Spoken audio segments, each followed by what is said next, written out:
One of the highest tax areas that we have in our tax code is actually going to be when we give gifts or estates. It's higher than what happens when a corporation makes profit. They pay the 21%, the highest individual tax rate, which is at 37%, or our qualified dividends, which are at 0, 15, or 20%.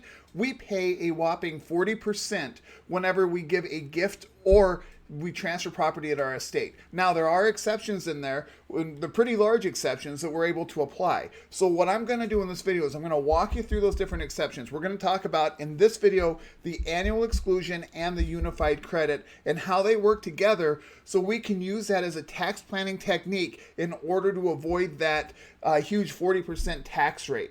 So in this video, here's what I'll do. I'm going to give you the basic requirements of the annual exclusion. I'm going to show you a picture so we can walk through the process of how the annual exclusion works. Then we're going to go through and we're going to talk about the requirements for a gift. And then we'll look at whether it's a present interest or a future interest. Now that's going to be super important because we're going to start using this as a tax planning technique when we talk about the Crummey Trust or the Cristofani Trust in a future video. And then I'll talk about the unified credit. So let's go ahead and start talking about what our annual exclusion is and how we can use it in order to help minimize our tax rate. So when we're talking about the annual exclusion, what we're talking about is gifts. This does not apply to estates. This is gifts. So this is during your lifetime. Now, what the annual exclusion allows is for you to make gifts of up to $19,000 to as many individuals as you want to. Now, you can see on this example, I put 20,000. I did that for simplicity. Now the 19,000, don't get married to that number. It's going to change throughout the years. It's often increasing. For 2025, 2026, it is $19,000 though.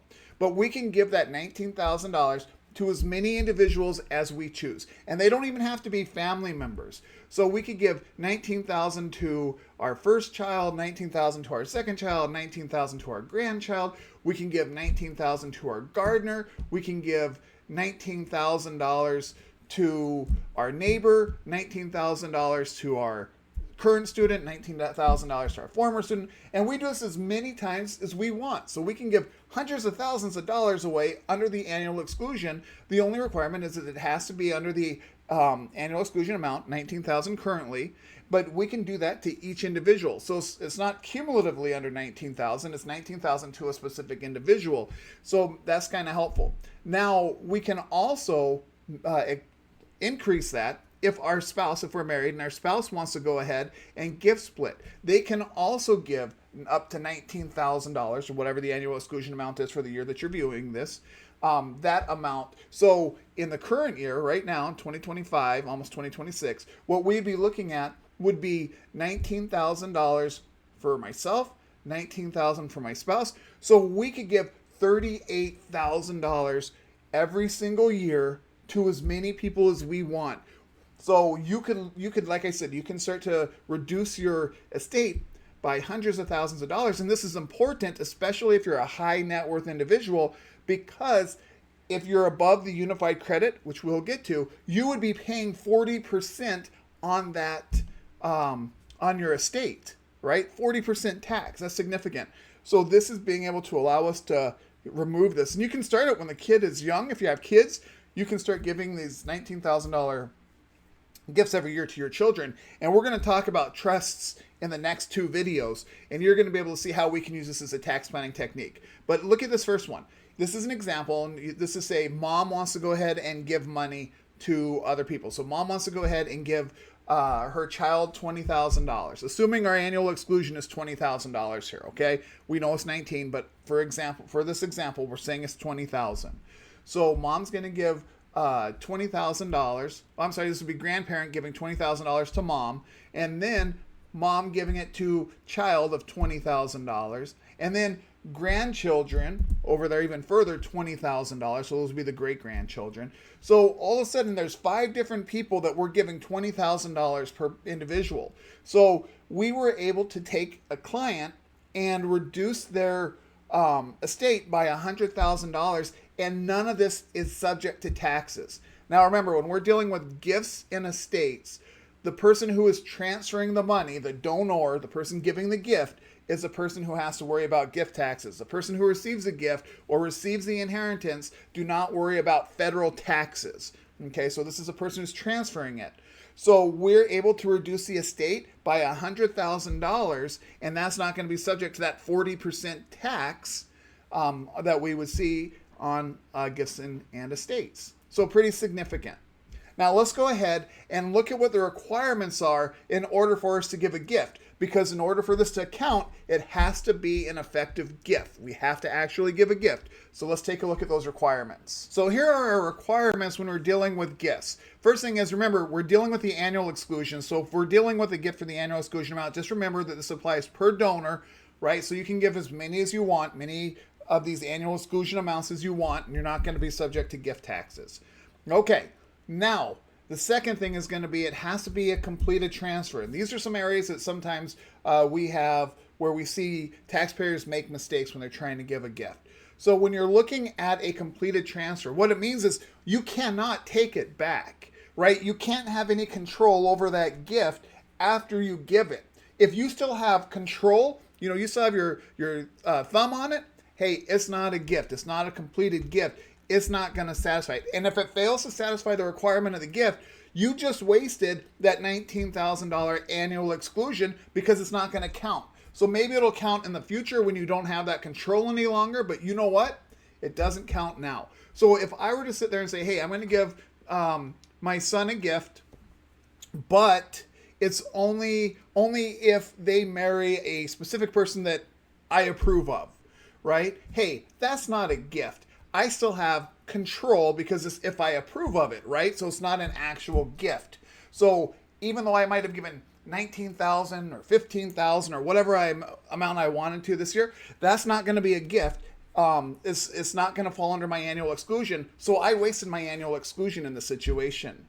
Now, the third requirement here is no future interests. So when you're dealing with future interests, there's no future interest. It has to have a present interest. So also the example that I just gave you is, hey, when you get married in the future, right? That's a future interest. So the things that you have to look at is it have to have a present interest now. So a lot of times when we see a gift, they're either going to give the title right away. Hey, that's a gift. That's great. That's what we do. They give them cash. Okay, that's a gift as far as meeting the no future interest requirement for both of those examples. Or what they'll do is they'll try to put it inside a trust. Now, what you need to have an irrevocable trust, meaning you can't change the terms of the trust.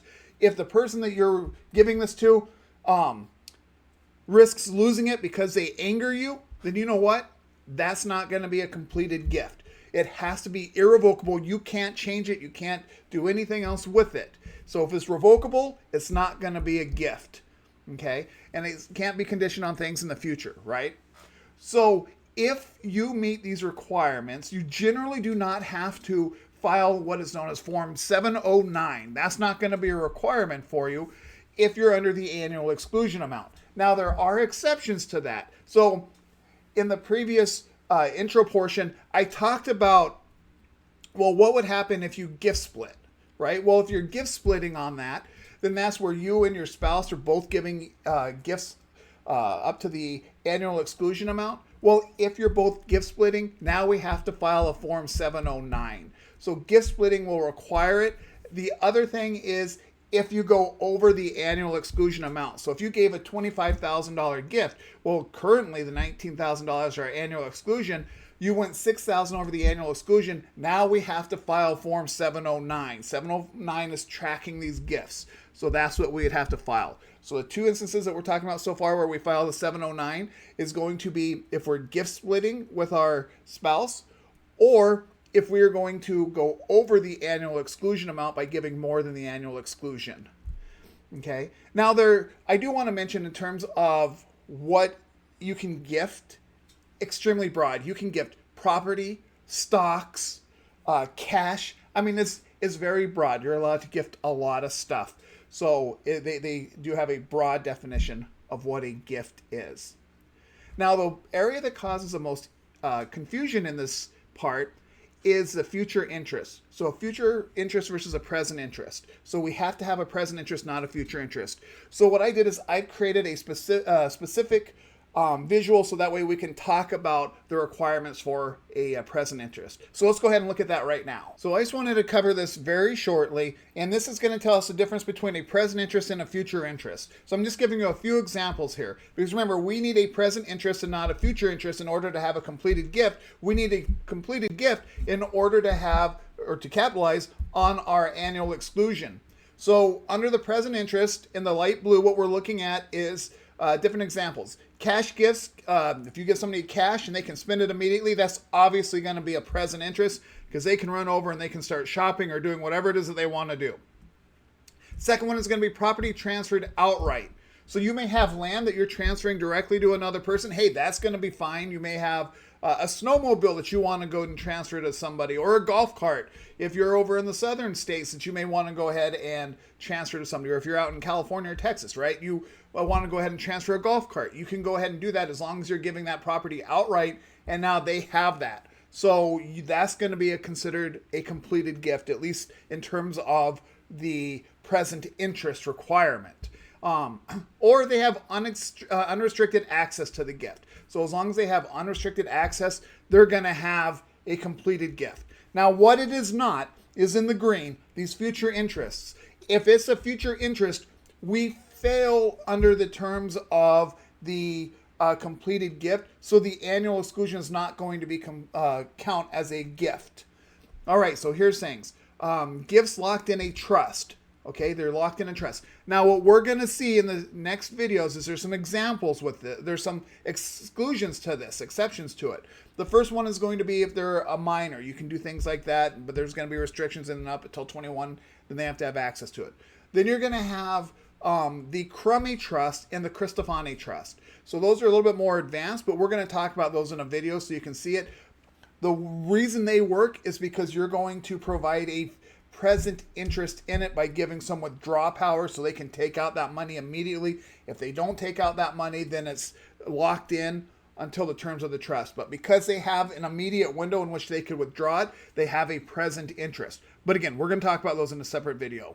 And then gifts with any types of strings attached. So if you're trying to control behaviors or you can take it back or anything like that, that's going to be a future interest. They don't have a present interest in it. So because of that, it's not going to be meeting the requirements under the completed gift. So it fails under the present interest requirement. So that's what we're looking at in terms of having to have a present interest.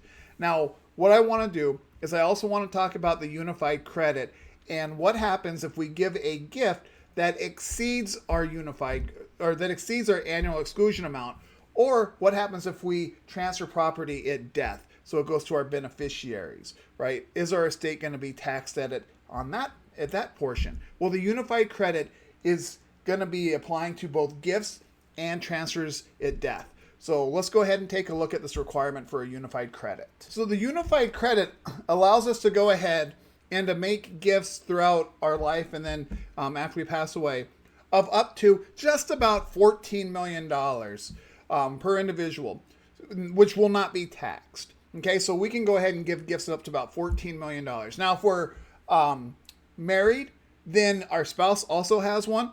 So as a unit, that's $28 million. And any of your unused portion, if you pass away, and say you only gave $4 million out of your $14 million, well, that extra $10 million is portable. It's going to go on to your spouse as well. So your spouse will take your additional 10. Your spouse will now have $24 million, assuming they haven't spent any of theirs. But let's talk about the basics here. So what we're looking at is, when do we use our unified credit?